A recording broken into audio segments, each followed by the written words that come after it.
Salam sejahtera, selamat kembali ke kelas seminar SPM untuk tahun 2024. Welcome back to the seminar class. So we continue with our set 1 explanation. We are now at question 6.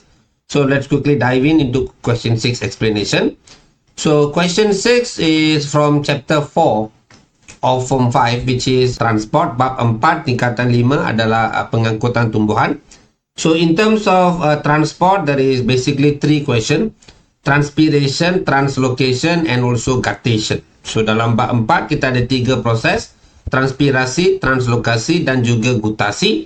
So saya nak cover semua soalan yang berkaitan dengan transpirasi.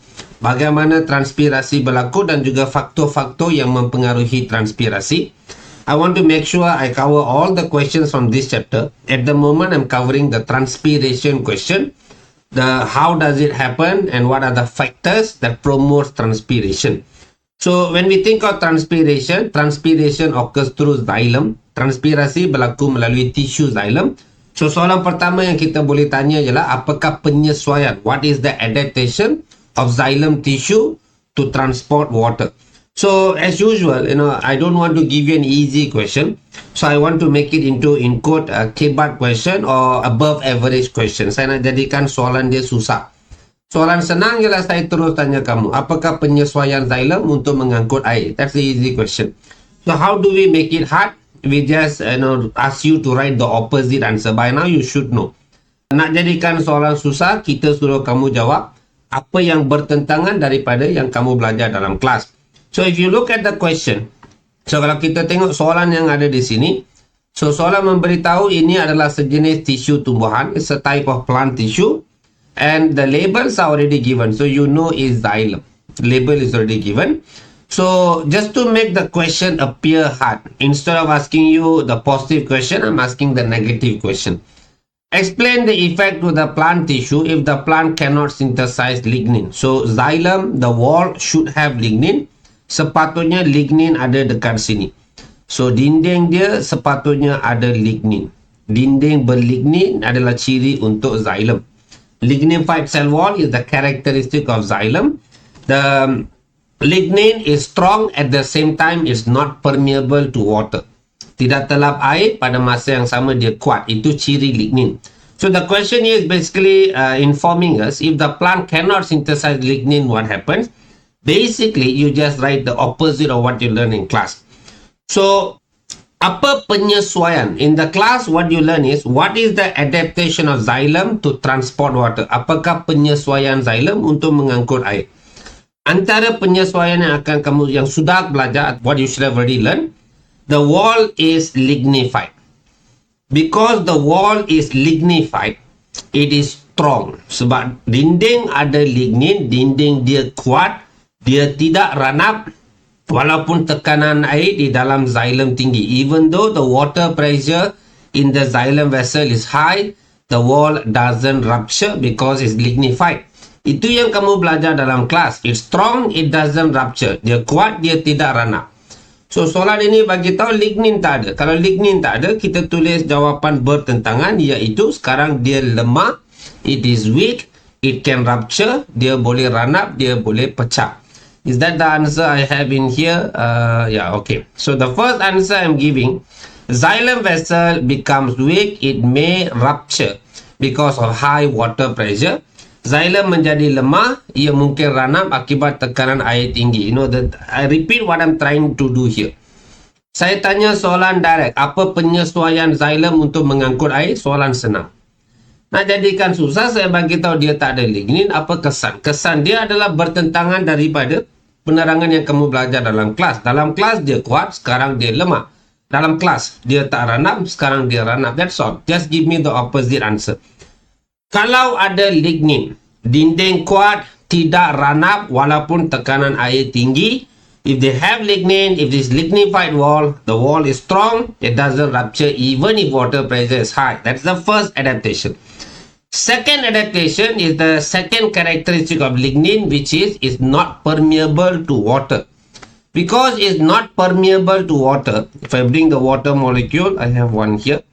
So if I bring the water molecule up to the xylem, what happens is, because the wall is lignified, This water have to flow all the way to the leaf.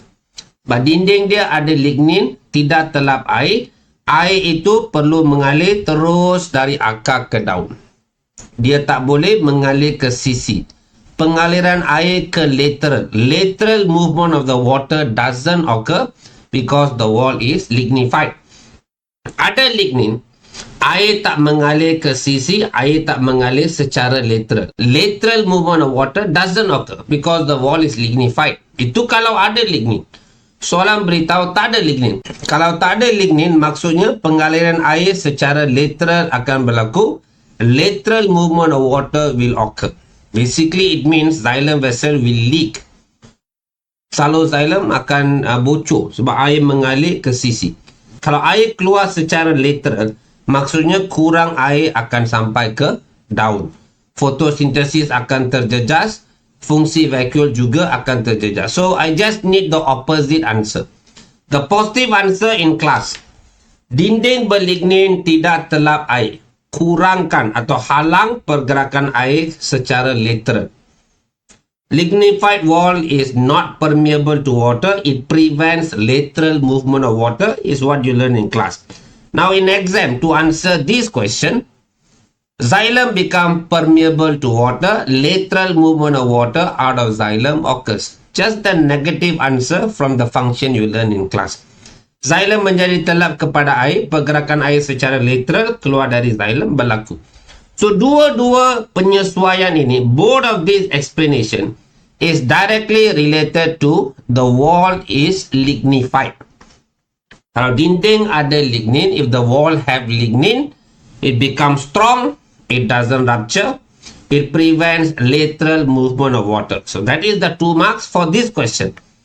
But at the same time, because I'm doing revision, I also want you to remind you that if the exam question asks you, kalau soalan exam tanya, apakah penyesuaian xylem untuk mengangkut air?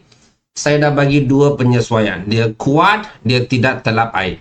It is strong, it's not permeable to water.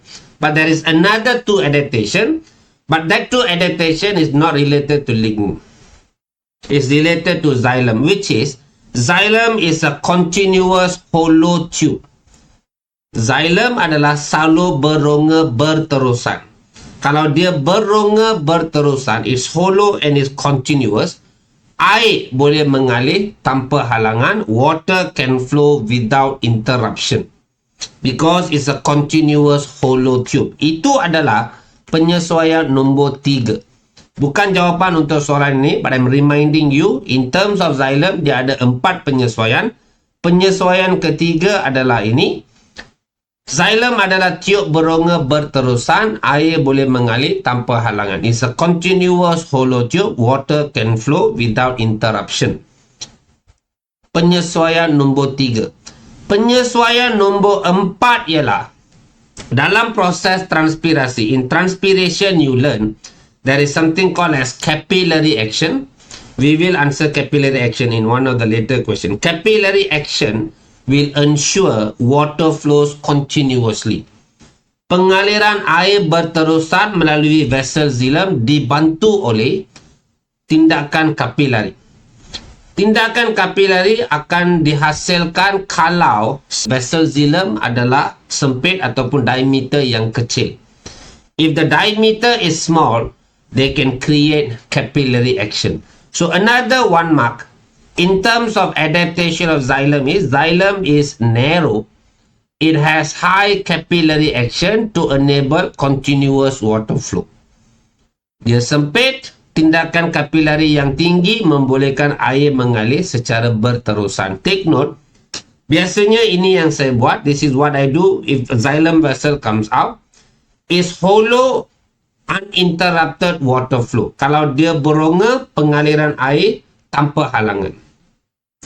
Kalau dia sempit, pengaliran air berterusan sebab ada tindakan kapilari. If is narrow, continuous water flow because they have high capillary action.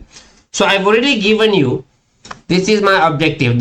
When I create this question, in my mind, I want to remind the students of all the 4 adaptations of xylem vessel. I don't think you're going to write all 4, most probably 2, most probably 3, or maybe don't have also, we don't know the question. But if xylem comes out, try to use the diagram. Kalau kamu perasan, penerangan untuk xylem, if you realize the explanation of xylem, 2 marks is for lignin, 2 marks is for hollow. 2 markah untuk lignin, 2 markah untuk salo berongga. Apa 2 markah untuk lignin? Sebab ada lignin, dia kalis air. Pergerakan air secara lateral tak berlaku.